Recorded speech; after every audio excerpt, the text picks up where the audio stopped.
Independence Day in the United States of America. 4th of July. Happy 4th of July to you all. Hopefully you're doing well. Hopefully you're having a great day with your family and friends and a great holiday. Speaking of holidays, I saw this fantastic meme about the 4th of July on the internet and I thought I had to share it right here and right now.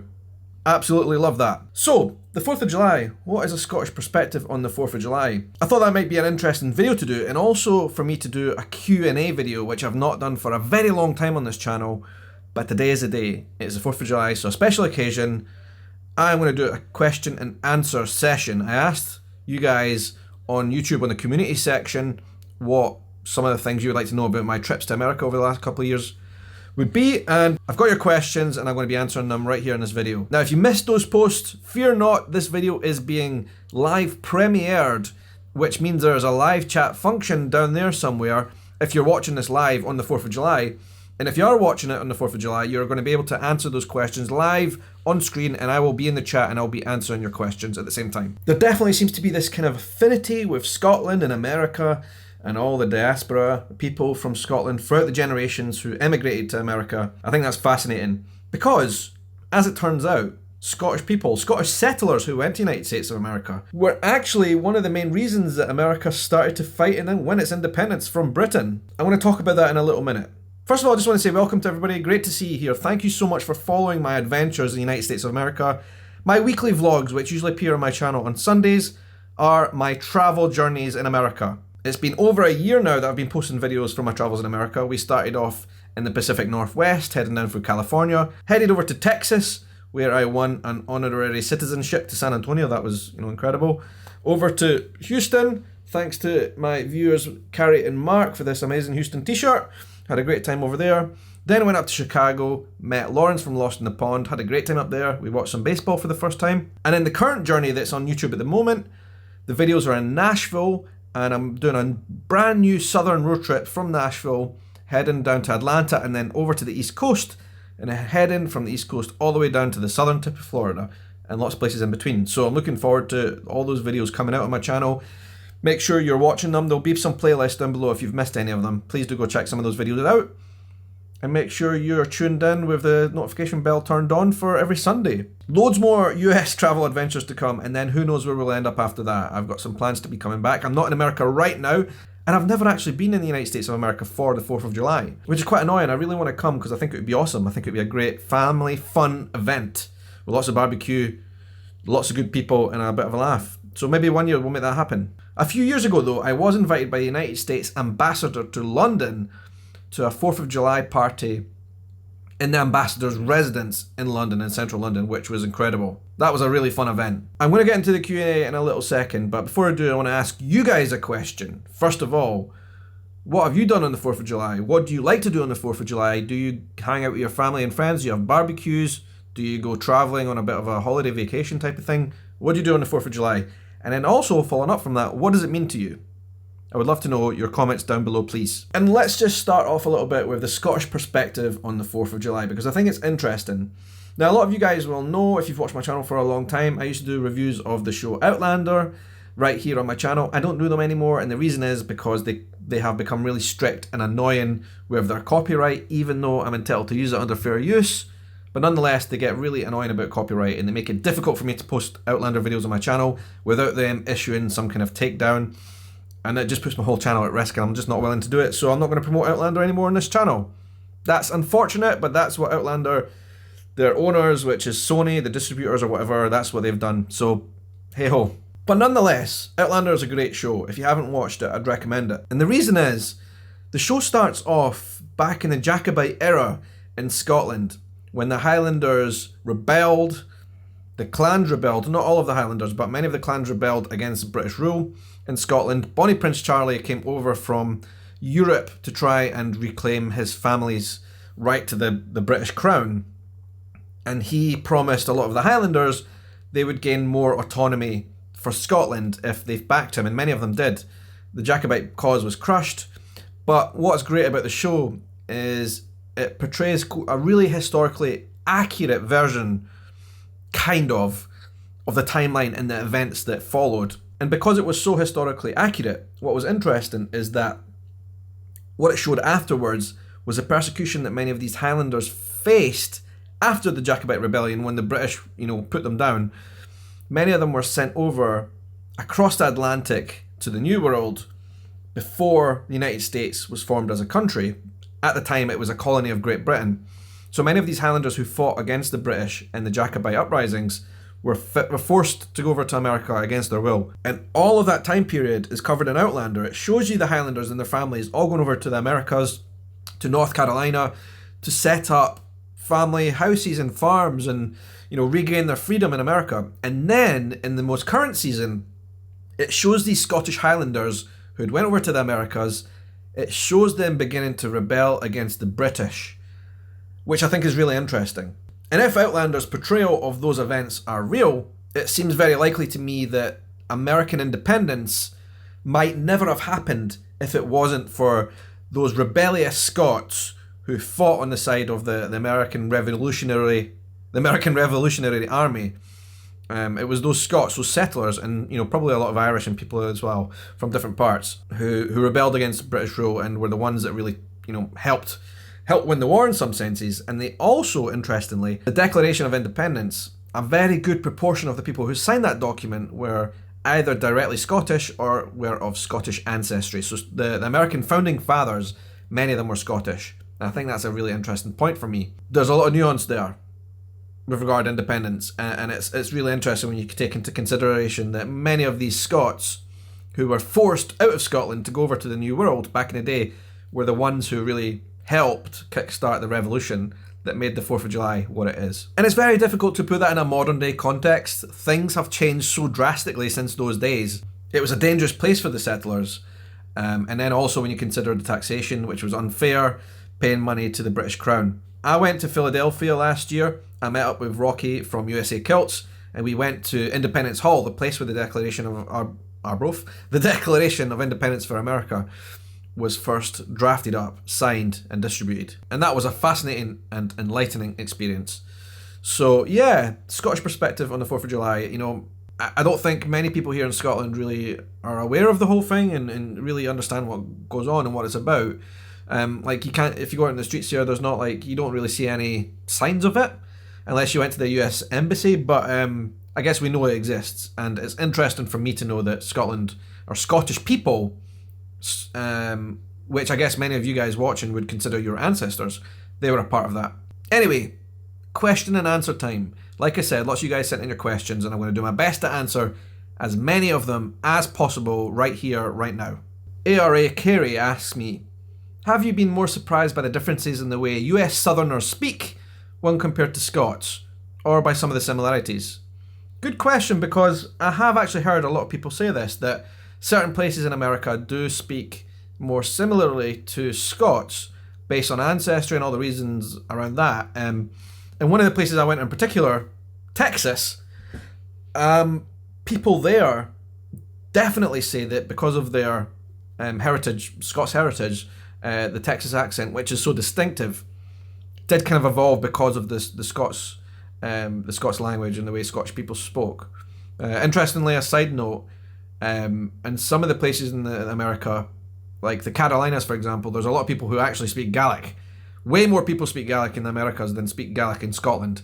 I think that's interesting, those type of traditions that have been passed on for the generations in the Americas, which not so much here in Scotland. Anyway, that's a side note, because to answer the question, I'm not sure, to be honest. I don't really notice massive similarities between the way we speak in Scotland and the way you guys do in different parts of America, and I've been to lots of different places now.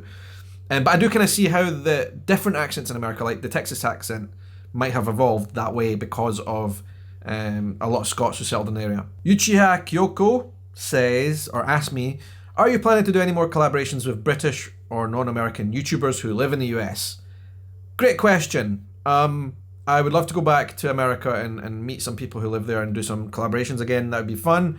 Lawrence from Lost in the Pond, we've already agreed if we go back we'll do some more videos. That would be cool. Who knows? Let's see. I've been talking quite a lot recently with one of the channels who also covers America from a British perspective, Mr. H and Friends. I love those guys. They make really awesome videos about America, their experiences in America, and them reacting to things in America as well. A husband and wife couple who do the videos, and their baby daughter as well. They're really, really funny, and I like their videos a lot. And we've been chatting offline, and it seems like we would love to do some collaborations together, so I think that would be really fun. They live down in England, so I think there might be some plans for me to travel south and we'll actually catch up in person and do some videos. Or who knows, maybe we could all get together and fly over to the United States and do a collaboration travel series. I'm just throwing that out there to the world. What do you guys think? Mr. H and friends, if you guys are watching, let's make it happen. That could be fun, right? Just put it out there. Comments down below if you think that should be a thing. But yes, definitely more collaborations the better. There's quite a few people, a few channels who cover this topic.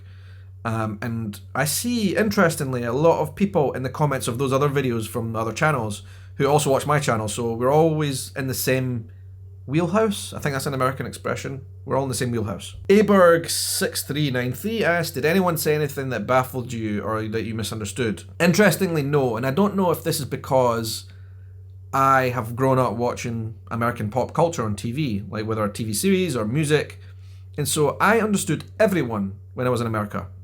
No problem at all, and it didn't really matter where I was. And I love that.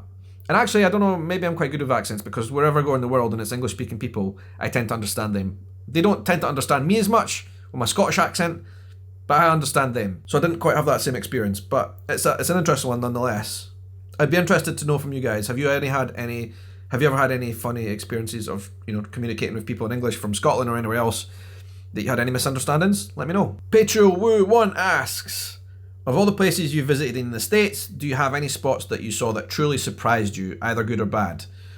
Oh, Ash, this is a great question, but really difficult to answer in a kind of short video because loads of places surprised me in a good way. Everywhere from the redwoods of California, absolutely spectacular, amazing. San Antonio as a city is quite spectacular as well. Every single time I go to New York, I'm amazed by the place. And then looking at the places I've been to in the South, New Orleans was just incredible.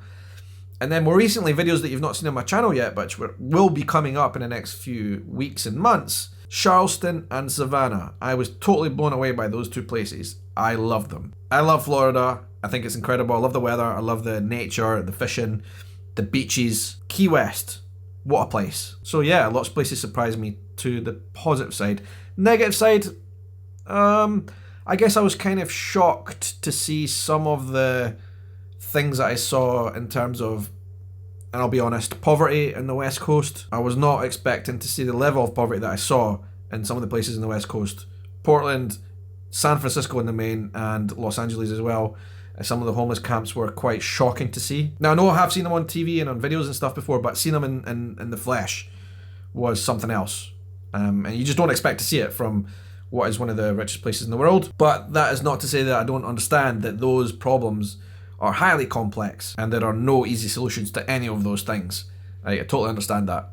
So hopefully, over time, people can come together and try and fix some of those things. JGraphX says, Happy Independence Day from Charleston. Love Charleston. Which American cuisine or particular dish did you and your wife like the best so far? Loads and loads of things that we really liked. Southern food in general was amazing. I think the thing that surprised me most was when I went to New Orleans and had turtle soup and had blackened alligator, and that type of thing down there was just sensational. It blew my mind. Etouffee, stuff like that. I love that southern cooking. It changed my life. Jennick2251 asked, what were one or two moments you really felt were experienced in the heart of America that made you want to be a part of it? Loads of moments. I think for me, it is the times when I met you guys, the viewers, because last year when I went to America, I did a lot of meetups and people came and saw me. And even randomly on the street when I was walking around and we had interactions with people, it was at times when people went out of their way to stop their day to help you with something that just always surprised me. It happened so many times. People were so kind and positive and friendly, and I really loved that. And I just felt a really good energy and atmosphere about the place that made me want to be a part of it in general, and still does, but unfortunately getting a visa is still pretty hard for someone from the UK. Very, very tough. 80s Gamer Lady asked, do you get a bit overwhelmed by the scope of everything in the US? Definitely. It's a big place and all the states are so different from each other that it seems like it would take a lifetime to explore it all. Stone Leet asks, if I could get one item shipped to me weekly from the US without shipping fees, what would it be? I don't know. That is a tough question. I guess if you could bottle up some of your enthusiasm, infectious spirit, positivity, if you could bottle that up and send it to me, I would gladly take that every single week. I guess that's a bit of a cheesy answer, but that's kind of the truth as well. Sailor John presents, ask me, when do you plan on visiting Las Vegas? Well, hold that thought, because plans may be in the work for later this year in the autumn time to come to Las Vegas, but no guarantees yet, but that is definitely something on our list and planning. It might happen, so let's see. Fingers crossed. The MT Vernon Kid asks, what has been your favourite coast to visit, east or west? Now listen, I love both coasts. I think they were both pretty cool. I enjoyed it a lot on the west coast, but for me the east coast is just much more diverse. You know, I've been now from New York down to North Carolina, South Carolina, Georgia, and then Florida.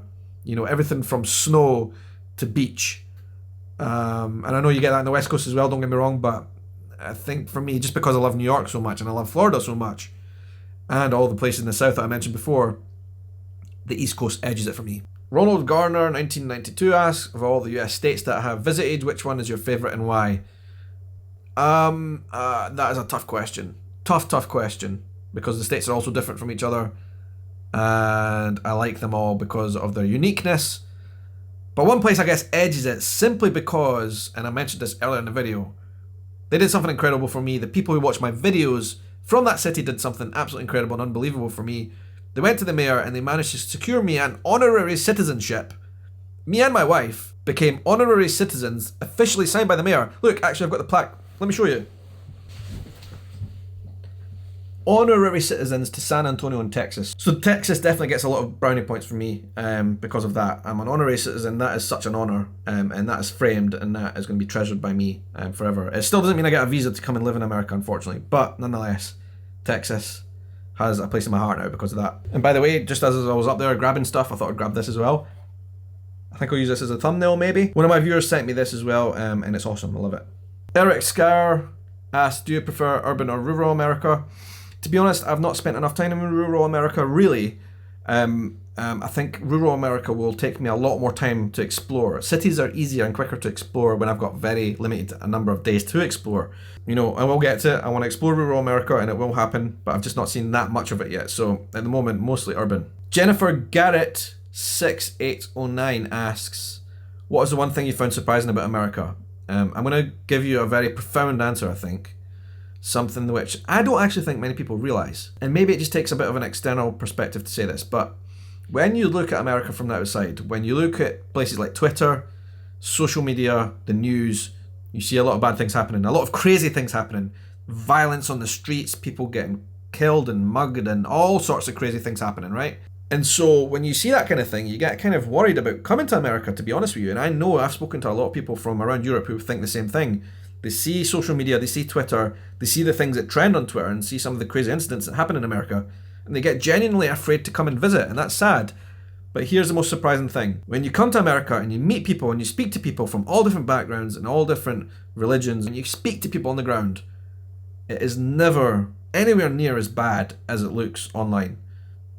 In fact, it's the total opposite. Most people I find in America were positive, supportive, helpful, and kind and friendly. And a ray of sunshine, genuinely. Online, it looks so divided, and of course those divisions exist, and of course problems exist, but it's not as bad in real life as it seems. So I'd actually like to flip that question around on you guys, because I know a lot of people around the world, this is a natural thing, they get kind of really stuck in the online world, and they see what's going on in the place, and they think, wow, this is all just messed up.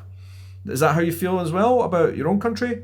Because let me tell you, I genuinely thought when I was on the ground there, the most surprising thing was things are nowhere near as bad as they seem, and there's a lot of great things to celebrate. We need to keep moving because there's loads more questions to go. Joe Groves, favourite place so far?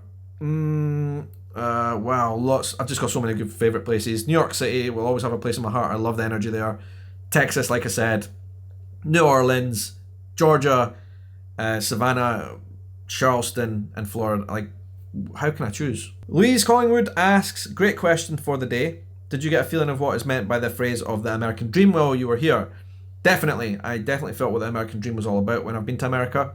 Like I said, the positivity, the energy is quite inspiring, and it's one of the reasons why I want to come and live in America. There you go. Eric's25 says, did anyone ever call you Irish when I was in America? No. However, many people, this happened maybe half a dozen times or maybe 10 times.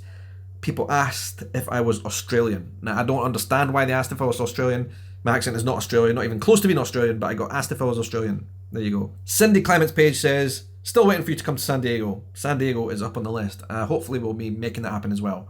Not that far from Las Vegas, is it? Christine Dansby says, what did you enjoy most about Charleston in the south? Was it hot enough for y'all? Oh, it was definitely hot enough. And then some. I don't know what I loved most about it. I just really liked the different architecture. It's different from anywhere else I'd seen in America. I love those big trees. You know, the big hanging trees with like stuff and moss growing off them. That to me was just incredible. The food was obviously great. And generally speaking, the hospitality was so great. Hospitality, number one. And last but not least, Rocky from USA Kilts. I went out to do a series with Rocky out in his shop in Pennsylvania, and we also toured Philadelphia. Great guy. If you're interested in kilts, go and check them out. What do you think of Americans and others in the diaspora who wear kilts? Yeah, a lot of people in America wear kilts, which is really cool to see. I actually got my first new kilt in a long time with Rocky, with the American Dream tartan, which was really cool. In terms of seeing people who wear kilts, it's quite unusual for us because we don't see that many people here wearing kilts, like on a day-to-day basis. We tend to save our kilts for special occasions like weddings or maybe funerals or graduation parties. Big events that happen in your life will wear a kilt, but not on a daily basis. Apart from tour guides, you'll get tour guides here in Scotland who wear kilts on a daily basis to get the tourists, but we tend not to wear them that often. So to see people who would wear their kilts on a daily basis in America was quite unusual. But not in a bad way for me. Like, I think it's really cool. People want to celebrate their culture and heritage. I think that's, good on them. I don't feel offended in any way. It's just cool. Anyway, that was a Q&A for 4th of July. I've had so many great experiences in America over the last couple of years now, and I just wanted to say thank you all for being a part of it in any way that you have been. Whether it's watching these videos, hitting the thumbs up and the likes, subscribing, sharing the videos with your friends and family.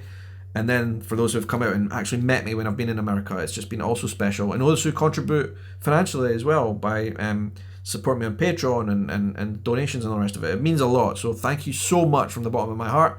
4th of July is a big day in America. Happy Independence Day. Hopefully you had a great day with your family and friends. And yeah, keep tuning in on my regular weekly videos as we tour throughout America. There's more to come. All right. So again, thanks for watching. And until the next adventure, hopefully you have a good night, morning, evening, afternoon, or whatever time of day it is, wherever you are in the world. Take care.